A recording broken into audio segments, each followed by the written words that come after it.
European Parliament on Tuesday passed a resolution on the situation in Afghanistan and blamed Pakistan for assisting the Taliban in fighting the National Resistance Front of Afghanistan in the Panjshir Valley led by Ahmad Massoud.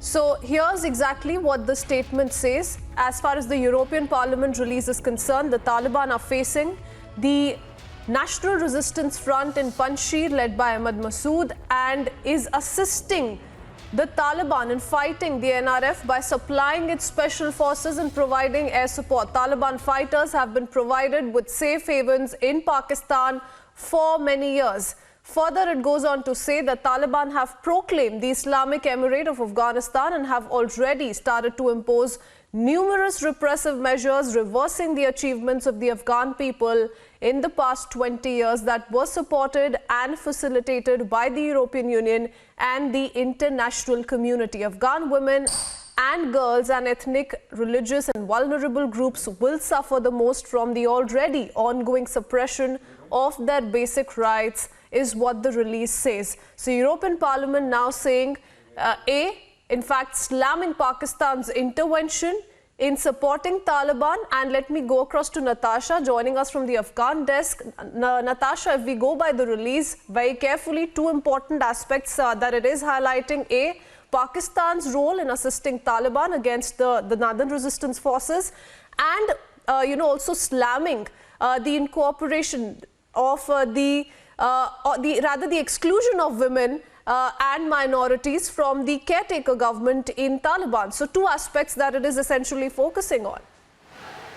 Right, Prithween. So Pakistan exposed once again there, this time by the European Union. So I'll just read on the resolution that they have passed.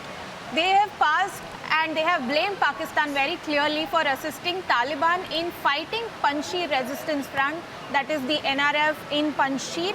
Now the resolution was passed on Tuesday on the situation in Afghanistan, and they have very clearly said that the Taliban are facing the National Resistance Front of Afghanistan in the Panjshir Valley led by Ahmad Massoud, and Pakistan is assisting the Taliban in fighting the NRF by supplying its special forces and providing air support. So very clear there that they are providing special forces and providing air support.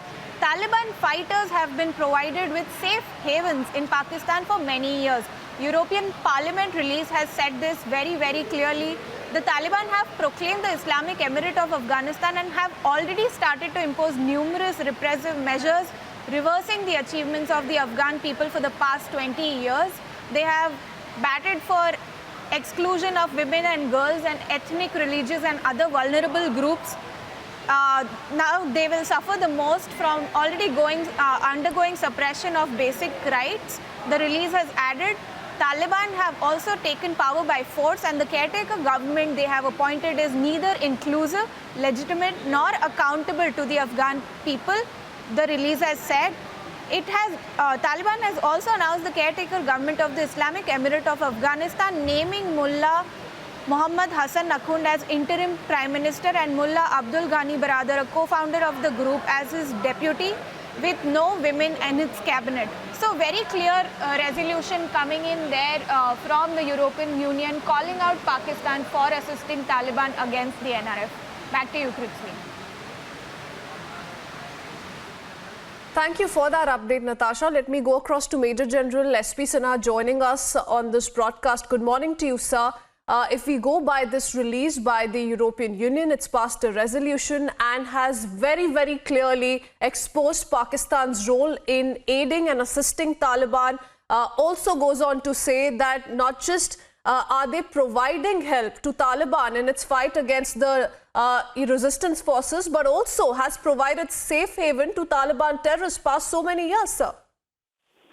General Musharraf is on record to say, there is a video by General Musharraf, that Pakistan Army and ISI have trained Taliban. And they have been trained, young recruits of Taliban were sent to madrasas of Pakistan, and they were converted into jihadis, firstly. Secondly, Pakistan Army has trained the jihadi elements of Taliban, given them equipment support, given them funds, taught them how to fight war. Thirdly, the question is that European Union has very aptly and rightly said that Pakistan is the source of all mischief, all chaos, all mayhem in Afghanistan. But the question is that another aspect I would like to mention, that how is it that one country can send its army to attack a neighboring country which has an illegitimate government? Afghanistan, Taliban are not legitimate government. They don't represent the local population of Afghanistan. So how can Pakistan send a SSG, Special Services Group Battalion, under a Major General, division under a Major General, to ensure that NRF is defeated in Panjshir? It is violation of UN Charter. It is violation of UN mandate. How can you send your army to another country just because Taliban has invited you? Taliban is not the government, legitimate government. So I think the European Union is very right in making this statement. But the question is, just making this statement, will it suffice? What about United Nations? Why don't they declare Pakistan when we have so much of confirmed news, and when EU is convinced that Pakistan is behind all the mischief? Why don't we declare Pakistan as Terroristan, Atankistan? Why don't we impose economic sanctions? Why don't we ask explanation from Pakistan why it cannot be removed from United Nations? Why can't we have rule of majority in FATF? Why can't we put Pakistan in blacklist when we have so much of confirmed information? All these things need to be looked into.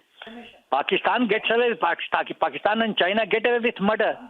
And that is why they keep doing all this. They know nothing will happen. Only other countries of the world say they will criticize, they will pass resolution, and that is the end of the matter. It does not happen like that, madam. Pakistan's arm has to be twisted. Then only Pakistan will understand. Yes.